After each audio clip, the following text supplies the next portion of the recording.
was inspired to write this song by a miracle survival story from the January 2010 Pacific tsunami that hit Samoa and Tonga. You might remember back then. There have been obviously some really nasty disasters since. And in some ways this is one of those stories that comes out of every natural disaster, an inspiring story that does give us hope of survival and rescue. It's about a lady named Galo Palmer and her children, and it started when Galo, other Samoans of course, felt that tremor under their feet, and Galo certainly knew that the big waves would follow, but she was in the next village with her baby daughter, and her other two children were back at home. And so she picked up the baby and she ran as fast as she could back to her home village and to her house.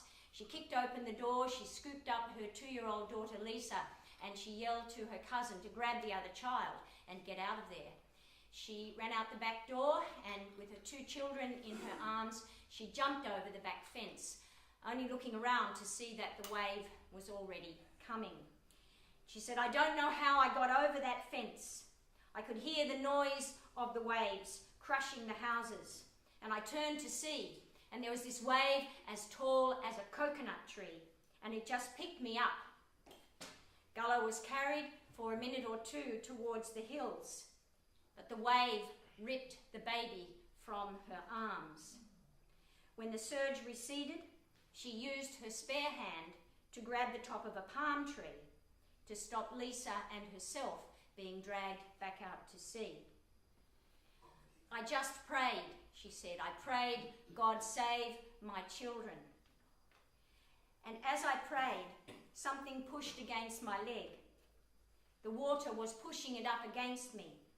I reached down and grabbed it. It was my baby."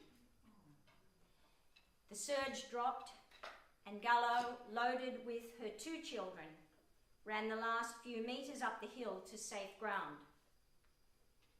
But her ordeal wasn't over yet, because she noticed that neither of the children was making any noise.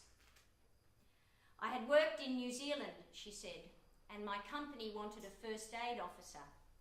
Nobody else was willing to do it, so I put up my hand because it meant extra pay."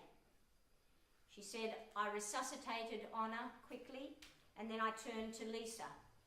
I sucked all this dirty water out of her mouth, and then she started screaming.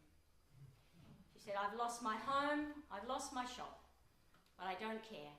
I have my children."